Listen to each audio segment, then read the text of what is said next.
Hello everyone, this is Bollywood singer Gaurav Midatwal और इस podcast के थ्रू आपको मेरी पर्सनल और म्यूज़िकल जर्नी के बारे में पता लगेगा। मेरा स्कूलिंग उदयपुर से हुआ है और स्कूलिंग के बाद for higher studies I went to Pune.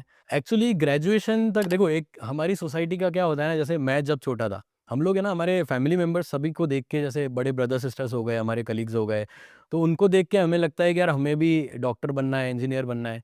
तो वो देख के इंजीनियरिंग स्ट्रीम तो ले ली, बिकॉज़ तब इतना डाइवर्सिफ़ाइड फ़ील्ड पता नहीं था कि यार आप कहाँ अपना करियर बनाओ।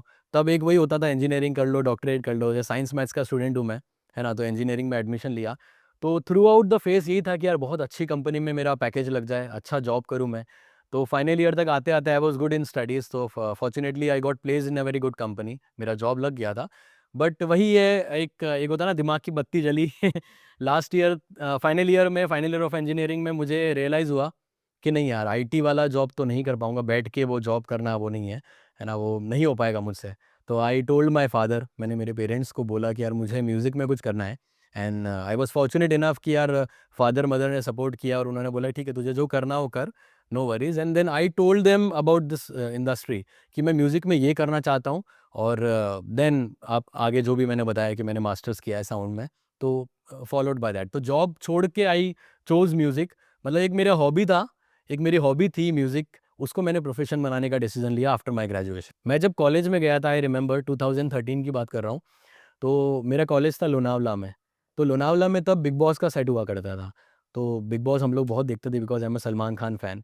तो तब मेरा ऐसा था कि नहीं, मुझे शूट देखना है, बिकॉज़ कभी शूटिंग्स वगैरह कुछ देखी थी नहीं। तो कॉलेज से 1 किलोमीटर दूर ही हमारे यहाँ पे सेट था बिग बॉस का। तो जैसे-तैसे करके मैंने मेरा दिमाग लगाया, हम लोग अंदर घुस गए। अंदर घुस गए, उसके बाद नेटवर्किंग करी, अंदर कॉन्टैक्ट्स बनाए, दोस्ती यारी करी, थोड़ा-सा देसीपना अपना दिखाया कि चलो दोस्ती करते हैं। तो वहाँ पे एक साउंड इंजीनियर थे, उनका नाम नहीं लूँगा मैं, तो उन्होंने हेल्प किया मुझे। So I got this opportunity to see the shoot and everything. तब वो दुनिया दिखी ना, चमक-धमक की दुनिया, क्या सलमान खान जी सामने खड़े हैं और हम जो सोचते हैं ना, मतलब एक्सपेक्टेशन और रियलिटी का डिफरेंस उस दिन महसूस हुआ। यार हम लोग क्या सोचते हैं कि शूटिंग ऐसे होती है, ऐसा होता है। वहाँ खड़े होके स्टेज पे पता लगा कि अरे ऐसे होता है। तब आई वाज़ क्यूरियस इनफ कि यार मुझे इस इंडस्ट्री में जाना है। फिर मैंने जुगाड़ करके अपना आईडी कार्ड वगैरह बनवाया and I unofficially I worked there, है ना? एज़ अ कोऑर्डिनेटर मैंने काम किया। तो वहाँ से क्या है ना, बहुत सारी चीज़ें सीखने को मिली, बिकॉज़ बिग बॉस इतना बड़ा टेलीविज़न शो है ना, वहाँ पे इतने लोग आते हैं, वहाँ की मैनेजमेंट टीम और मीडिया टीम इतनी बड़ी है। तो वहाँ पता लगा कि यार कैसे चीज़ें फंक्शन करती है। जो एक्चुअल वर्किंग ऑफ इंडस्ट्री क्या है, वो वहाँ से पता चला। तो वो बेस को एक्वायर किया। वो बेस को एक्वायर करने के बाद उन चीज़ों को आगे इम्प्लीमेंट किया, क्योंकि एक आपको नॉलेज होना ज़रूरी है, क्या चल रहा है इंडस्ट्री में, कैसे चल रहा है। आप सीधा डायरेक्टली जाके हिट नहीं कर सकते कि यार मैं सिंगर हूँ, मुझे सिंगर बनना है। You need to have the knowledge of like how industry is working. Today I am a playback singer, है ना? मैं बेसिक मेरा प्रोफ़ेशन है, आई एम अ सिंगर। तो सिंगिंग प्रोफ़ेशन में मैं स्कूल टाइम से हूँ, ठीक है? स्कूल के बाद कॉलेज में मुझे, जैसे स्कूल में क्या होता है ना, मतलब एक एक मैं बहुत जनरल चीज़ बताऊँगा, एक आर्टिस्ट होता है ना, उसको एक स्टेज चाहिए होता है। तो क स्कूल में अपने को जो स्टेज मिलता है ना, वो होता है स्कूल के कॉम्पिटिटिव फंक्शंस हो गए, कल्चरल एक्टिविटीज़। स्कूल में मुझे वो एक्टिविटीज़ मिली। उसके बाद कॉलेज में जब मैं आया, तो स्कूल की जो ऑडियंस 100 की होती है, वो कॉलेज में डेफ़िनेटली है ना 1000 की मिली। तो उन 1000 से एनकरेजमेंट ज़्यादा बढ़ा कि यार आप है ना, पहले 100 लोगों के सामने परफ़ॉर्म करते थे, अभी आप 1000 के सामने परफ़ॉर्म कर रहे हो। तो वहाँ तक आते-आते आई वाज़ श्योर इनफ कि यार नहीं, और अच्छा कर सकते हैं। तो मतलब दैट्स द रीज़न कि यार मैंने सोचा कि नहीं, म्यूज़िक में मुझे आगे बढ़ना है। तो आप घर बैठे-बैठे आप ये नहीं सोच सकते कि यार मुझे सिंगर बनना है। Because you know there are people who are classically trained, who have been struggling since years, और वो आज इतना बड़ा नाम कमा रहे हैं, है ना? कमा चुके हैं। तो ऐसा आप नहीं सोच सकते कि यार आप कल कल जाओगे और परसों आपको कुछ हासिल हो जाएगा। So I felt I was wise enough, मैंने फादर को यही बोला कि यार मैं म्यूज़िक में एज़ अ सिंगर करियर बनाना चाहता हूँ, but at the same time I will learn the technical background of sound. तो मैंने साउंड इंजीनियरिंग एक फ़ील्ड है, वो मैंने चुना, जो कि अभी बहुत ज़्यादा पॉपुलर नहीं है, मतलब लोगों को उसके बारे में ज़्यादा पता नहीं है, बट आई फ़ील कि सभी को पता होना चाहिए कि sound, physics of sound is also a career, है ना? साउंड इंजीनियरिंग भी बहुत वास्ट फ़ील्ड है। तो मैंने वो चुना, बिकॉज़ क्या होता है ना, you need to understand the technicality of like you know what you are pursuing. तो as a singer I was sure enough कि मुझे सिंगिंग में करना है, बट उसके पीछे मैंने टेक्निकल पार्ट भी पढ़ा, मैंने साउंड इंजीनियरिंग करी, so this was my target. मैंने जब मास्टर्स किया साउंड इंजीनियरिंग में, तो वहाँ पे जैसे मतलब मुंबई से मैंने किया था मास्टर्स, है ना? तो मुंबई में you know Mumbai is entertainment hub. वहाँ जाने के बाद you you find lots of opportunities. तो पैरेलल साइड में I used to learn classical music, classical singing मैंने सीखा। और एक होता है ना, एक डेस्टिनी से मैं कनेक्ट करूँगा इस पॉइंट को, मैं करने गया था इंजीनियरिंग, बट कहीं न कहीं एक डेस्टिनी आपको कहीं पे लेके जाती है। तो luckily I was fortunate enough कि इंडियाज़ गॉट टैलेंट के ऑडिशंस चल रहे थे। तो मुझे किसी ने बताया कि यार एक कॉन्सेप्ट आ रहा है लाइव 100 एक्सपीरियंस का, तो वहाँ पे they need singers, good singers. वहाँ मैंने ऑडिशन दिया। वहाँ पे ऑडिशन में आई वाज़ फॉर्च्यूनेट इनफ कि उनको मेरी आवाज़ पसंद आई and I was selected among the core singers. उस कॉन्सेप्ट में I was selected as a core singer, one among the core singer. And फिर क्या होता है ना कि यार मैंने मास्टर्स तो किया था साउंड इंजीनियरिंग में, फिर से मेरा जॉब लग गया था एक अच्छी कंपनी में। अब लाइक आप 2 नाव पे पैर रख के आप है ना किनारे पे नहीं पहुँच सकते। तो अब I had to choose either this or that. तो डेफ़िनेटली अगर मुझे टीवी पे आने का मौका मिल रहा है, जो मतलब सभी का एक सपना होता है, तो I again left that job of sound engineering और मैंने कलर्स का इंडियाज़ गॉट टैलेंट चुना कि भाई नहीं, देखा जाएगा जो होगा, और आई चोज़ द बैंड। फिर हम लोग रनर अप आए उस शो में, इंडियाज़ गॉट टैलेंट में, एंड सीज़न 8 के हम लोग रनर अप थे 2019 में। सो डेस्टिनी, आप क्या करते हो ना और क्या आपको मिलता है ना, वो डेस्टिनी पे है। So even I was not planning कि मैं इतना बड़ा कुछ करूँगा या फिर वहाँ जाऊँगा, but everything was planned I feel. Finale round में हमने परफ़ॉर्म जो किया था एक्ट, तो द जजेस like Karan Johar, Malaika Arora and Kiran Kher ma'am, they liked the performance और उन्होंने स्टैंडिंग ओवेशन दिया था हमें। आई फील वो जितने मतलब टैलेंटेड हैं, वो स्टैंडिंग ओवेशन इतना इजीली किसी को देंगे नहीं, दैट टू फिनाले राउंड में। तो वी वर एक्सपेक्टिंग कि वी आर द विनर्स, और हमारा आई फील कंपैरेटिवली सभी कंटेस्टेंट से अच्छा परफॉर्मेंस था, बट एट द एंड हमें ये पता चलता है कि हम रनर अप्स हैं। तो this is the reality of TV show, like you never know, आप अच्छा परफॉर्म करने के बाद भी रनर अप घोषित किए जाओगे, या मतलब this is something I can't say, but वही है कि एक टेलीविज़न की रियलिटी तो है ही। आप एक्सपेक्ट कुछ करते हो, बट असलियत कुछ और होती है पीछे। टीवी शोज़ है ना, they are doing business. TV shows क्या है यार, उनको पैसा कमाना है। प्रोड्यूसर्स ने अगर पैसा लगाया है तो दे नीड टू रिकवर जो कैपिटल उन्होंने लगाया है।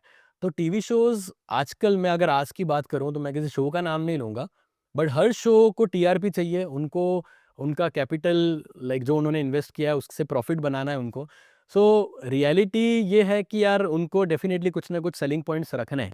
तो वो सेलिंग पॉइंट्स हो सकते हैं किसी का इमोशनल बैकग्राउंड, किसी की लाइक आप देखते होंगे जैसे कि यार बहुत सारे लोगों की, बहुत सारे कंटेस्टेंट की इमोशनल स्टोरीज़ बताई जाती है।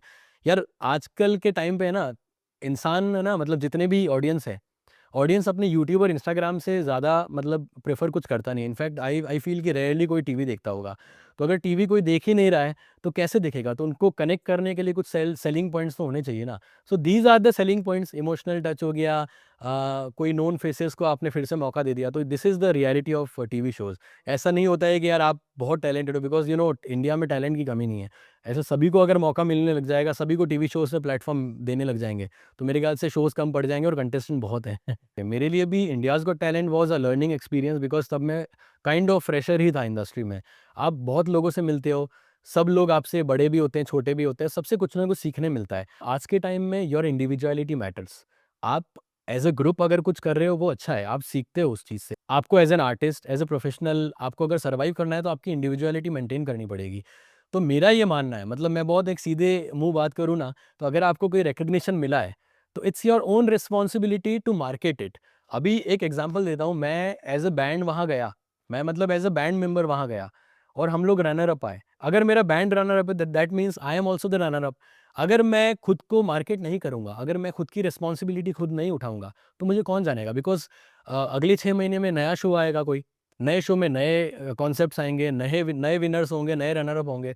सो you need to market yourself. आपके टैलेंट को आप खुद नहीं बताओगे ना, तो लोगों के पास इतना टाइम नहीं है आज के टाइम में कि आपको जाके पूछेंगे घर-घर। सो आई फ़ील कि एक रिकॉग्निशन आपको कहीं मिलता है ना, अगले 6 महीने आपके हैं उसको मार्केट करने के। सो आप जी-जान लगा दो आपके उस टैलेंट को और उस रिकॉग्निशन को मार्केट करने में। क्योंकि क्या होता है ना, टैलेंट एक बेसिक एलिजिबिलिटी है। टैलेंट होना बहुत बेसिक एलिजिबिलिटी है किसी भी चीज़ में, है ना? As an art work, as an artist, but उस चीज़ को मार्केट करना इज़ द चैलेंजिंग पार्ट। जैसे मैंने बताया, स्कूल में कुछ छोटा-मोटा परफ़ॉर्म किया, वहाँ से कॉलेज लेवल मिला, कॉलेज लेवल से आप बड़े लेवल पे गए। तो मेरे ख़्याल से ना एक चेन है जो कि टूटनी नहीं चाहिए, और एक अपॉर्च्युनिटीज़ की चेन आपको है ना बनती रहती है। सो मैंने बताया इंडियाज़ गॉट टैलेंट में I was the part of band. वहाँ हमने फिनाले राउंड में ना, हमारे लेजेंडरी म्यूज़िक डायरेक्टर्स हैं इंडस्ट्री के, अजय अतुल जी, उनका एक गाना हमने परफ़ॉर्म किया था। तो वो गाना उन्होंने डेफ़िनेटली देखा और हम जो कोर सिंगर्स थे, हम लोगों को उन्होंने इनवाइट किया कि यार आप लोग बहुत अच्छा कर रहे हो, बहुत अच्छा लगा फ़िनाले वाला परफ़ॉर्मेंस, तो आप लोग आइए, आप लोग हम लोग कुछ साथ में करेंगे। So we 7-8 members were invited to Yashraj studios, जो लेजेंडरी यशराज फ़िल्म्स जो हमने सुना है, बचपन से सुनते आए हैं। तो वहाँ उन्होंने अजय अतुल जी ने हमको इनवाइट किया। तो उन्होंने बताया कि एक मूवी का एक प्रोजेक्ट आ रहा है, वहाँ पे हमको बैकग्राउंड स्कोर्स और कोयर रिकॉर्ड करना है। तो we just went as an artist और एक एक होता है ना एक फ्रेशर, एज़ अ फ्रेशर अगर हम खुद को देखें, उनके सामने तो हम फ्रेशर ही हैं because they are the legends. अगर हमें यशराज में जाने का मौका मिल रहा है और वहाँ पे कुछ रिकॉर्ड करने का मौका मिल रहा है, तो it was a dream come true for us. तो हम लोग यशराज गए और वहाँ पे हमने कोयर रिकॉर्ड किया, प्रॉपर उनका BGM like as per their inputs हमने हमारा कंट्रीब्यूशन दिया as a singer. And Yashraj studios and Yashraj films itself is a very big banner. तो वहाँ पे जाना, उस स्पेस में खड़ा होना ही हमारे लिए मतलब ड्रीम कम ट्रू था, मेरे लिए स्पेशली तो बिल्कुल ही एक सपने से बड़ा नहीं था। And we were directed by Ajay Atul sir, तो उनसे सीखना मतलब उनके अंडर में अगर आप कुछ कंट्रीब्यूट कर रहे हो उनके लिए, सो इट वाज़ काइंड ऑफ एक नर्वस एनवायरनमेंट हो जाता है बिकॉज़ आप फ्रेशर ही हो उनके सामने तो हमने उनके लिए कोयर रिकॉर्ड किया, उस मूवी में हमारा कंट्रीब्यूशन दिया एंड बहुत अच्छा एक्सपीरियंस था, मतलब बहुत कुछ सीखने मिला। नहीं एक्चुअली फ्रैंकली हम लोग गए थे एज़ अ फ्रेशर और हमको कुछ नहीं पता था। Meanwhile Hrithik Roshan ji was shooting for one of his movies, तो उनका आना हुआ and then we came to know कि उनकी अपकमिंग फ़िल्म है सुपर 30, तो उसमें हमने कंट्रीब्यूशन दिया एज़ अ सिंगर। और तब तक भी हमको पता नहीं था कि यार वो जो हमने रिकॉर्ड किया है उसमें से एक पार्ट, एक गाना एज़ अ सॉन्ग रिलीज़ होगा। तो हम लोग करके आ गए record and then we were so happy कि यार मज़ा आ गया, मतलब इतना अच्छा, इतनी अच्छी अपॉर्च्युनिटी मिली एंड आफ्टर फ्यू डेज़ वो एज़ अ सॉन्ग रिलीज़ हुआ। तो गाने का नाम था नियम हो एंड हमारे लिए बहुत खुशी की बात ये थी कि अजय अतुल सर ने हम सबका नाम क्रेडिट्स में दिया। मतलब यू you नो know, मतलब आई कांट इमेजिन कि मेरा नाम ऋतिक रोशन जी, अजय अतुल सर और उनके साथ में जुड़ा हुआ है, मतलब उस गाने में। So it was a dream come true. और जैसा कि मैंने बताया कि रिकॉग्निशन मिलना इज़ समथिंग एंड उस रिकॉग्निशन को मोनेटाइज करना और मार्केट करना is your responsibility. As a playback I contributed there. उस चीज़ को फिर मैंने फिर से मार्केट किया, नई-नई अपॉर्च्युनिटीज़ में I fused those recognitions because it's your responsibility. देखो बहुत देसी तरीके में बताऊँ ना, तो आपको खुद के रास्ते खुद निकालने हैं, है ना? आपको अगर छोटी चीज़ भी मिल रही है ना, अगर छोटा-सा कुछ रिकॉग्निशन भी मिल रहा है ना, तो वो आपके लिए छोटा है लेकिन लोगों के लिए हो सकता है बहुत बड़ा हो वो, है ना? मेरे लिए भले ही वो छोटा हो या किसी और के लिए छोटा हो, हालाँकि वो था नहीं मेरे लिए भी, बट किसी के लिए बहुत बड़ा भी हो सकता है। तो यू नीड टू एक्सप्रेस कि यार वो छोटी नहीं है, मेरे लिए बहुत बड़ी चीज़ है ना? उस 1 को भी आपको 100 बताना है मार्केट में, आज का टाइम वो है। तो 100 बताओगे ना तब जाके आपको 101 पे चीज़ें मिलेगी, अदरवाइज़ कॉम्पिटिटिव वर्ल्ड तो आप जानते ही हो कितना है।